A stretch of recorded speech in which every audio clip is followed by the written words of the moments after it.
In the heart of rural Florida, where the swampy wetlands stretch endlessly and the air hangs heavy with humidity, there lived a man who hadn't taken a shower in over a decade. Earl "Swampy" Simmons, as the locals called him, had become something of a legend in the small town of Cypress Grove. Earl wasn't a hermit or a recluse. He could often be seen wandering into town for supplies or chatting with his longtime friend Louise at the local diner. But there was one thing everyone in Cypress Grove knew about Earl. His distinct musky odor preceded him wherever he went. Earl wasn't shy about his unconventional lifestyle. When asked why he avoided showers, he'd grin and say, "Don't need no soap or fancy plumbing when the swamp takes care of you." He claimed that his daily swims in the natural springs and reliance on rainwater kept him clean enough.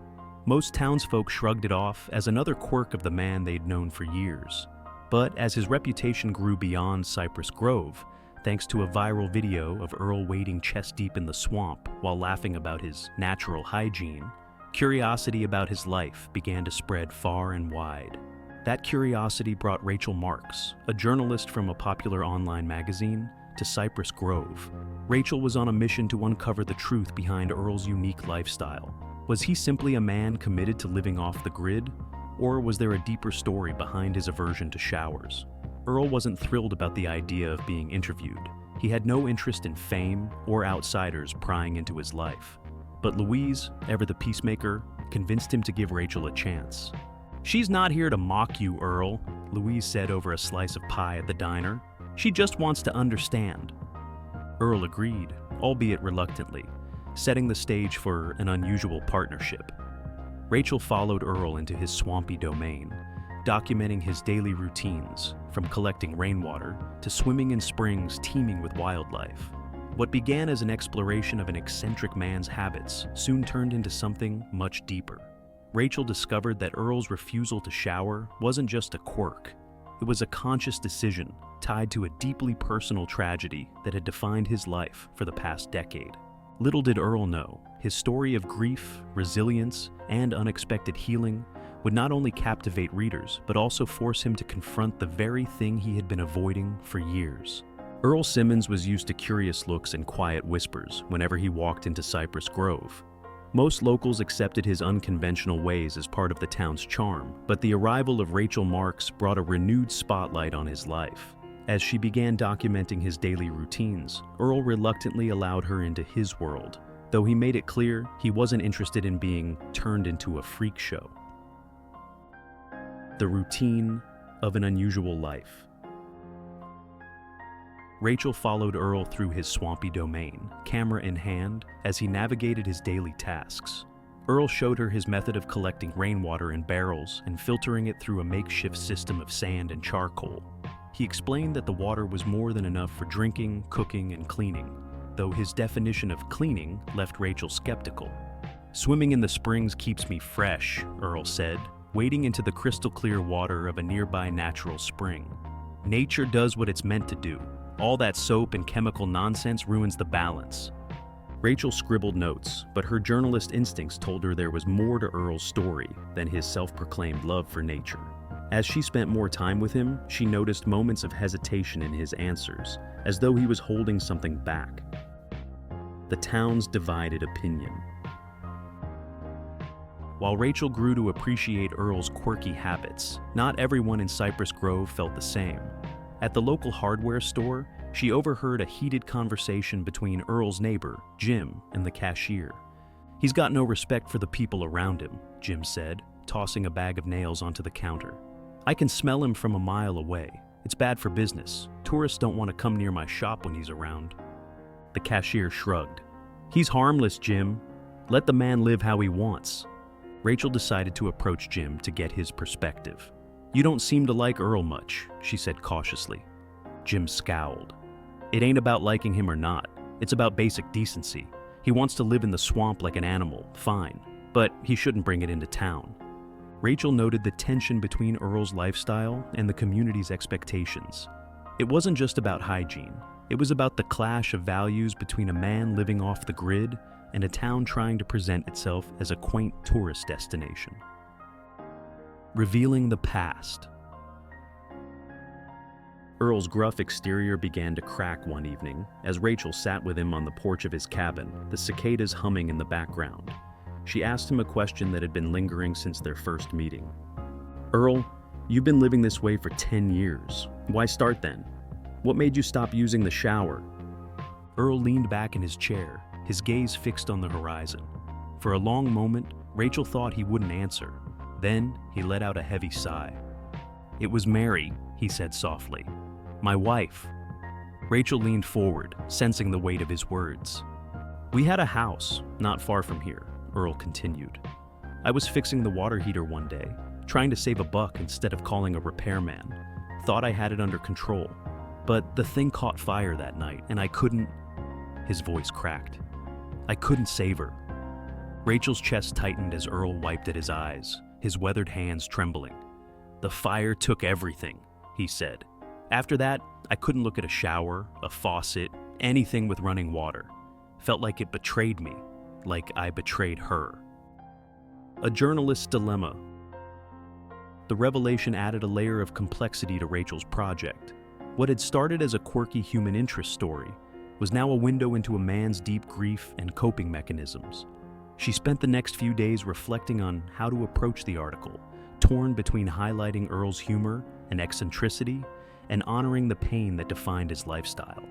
As Rachel wrestled with her decision, she noticed a change in Earl. He seemed more open, sharing stories about his life with Mary, their dreams of retiring in Cypress Grove, and the guilt that still haunted him. It became clear to Rachel that Earl wasn't just a man rejecting modern conveniences. He was a man trying to protect himself from the memories tied to them. Community pressure. The town's growing awareness of Rachel's project brought renewed scrutiny to Earl.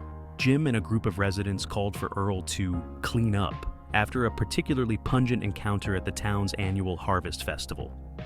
Rachel witnessed the confrontation firsthand. "You're driving people away, Earl," Jim shouted in the middle of the town square. "We're all sick of it." Earl, visibly hurt, muttered something about staying out of town for good and shuffled back toward his cabin. Louise, ever his defender, confronted Jim. "He's lived here longer than most of us," she snapped. "You don't know what he's been through." A turning point? Louise's words stayed with Earl as he retreated to his cabin. That evening, Rachel arrived with a gift, a small, hand-carved wooden sign that read, "Mary's Spring." "I thought it might help," she said, "to have something that honors her instead of avoiding everything that reminds you of her." Earl stared at the sign for a long time before nodding. "You've got a way of seeing things, don't you?" The gesture marked a turning point for Earl. He began to reflect on whether his lifestyle was truly honoring Mary's memory or if it was keeping him stuck in the past. The idea of change terrified him, but for the first time, he didn't dismiss it outright. Preparing for a new chapter. With gentle encouragement from Rachel and Louise, Earl agreed to take a symbolic step forward.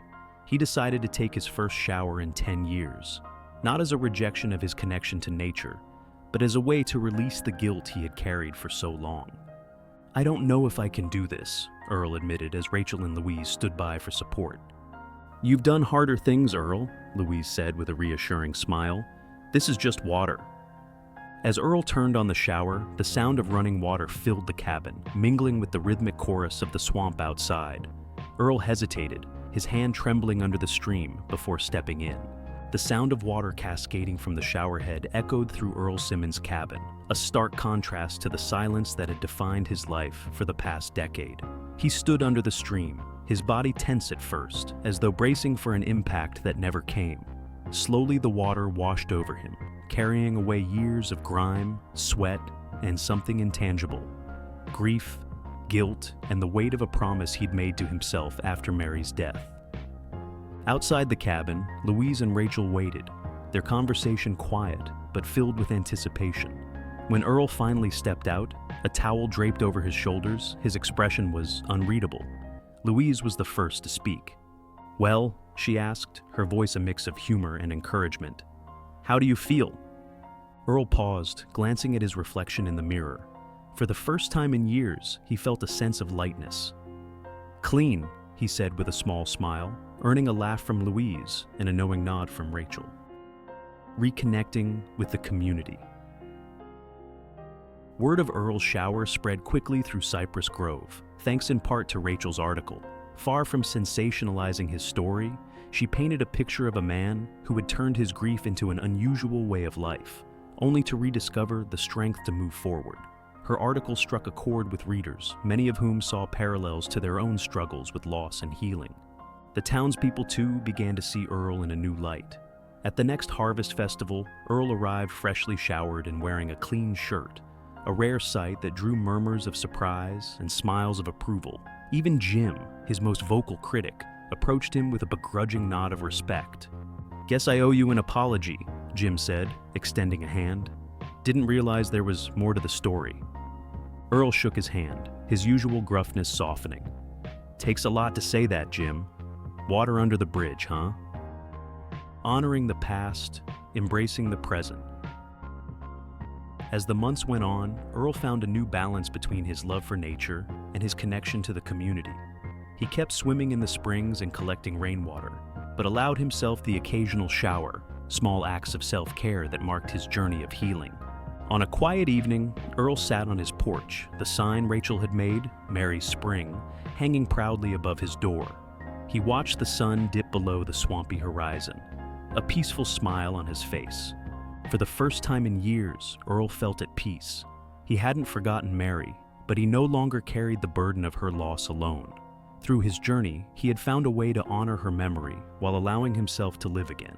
And in doing so, he reminded everyone in Cypress Grove that even the most unconventional lives are often shaped by the most universal emotions.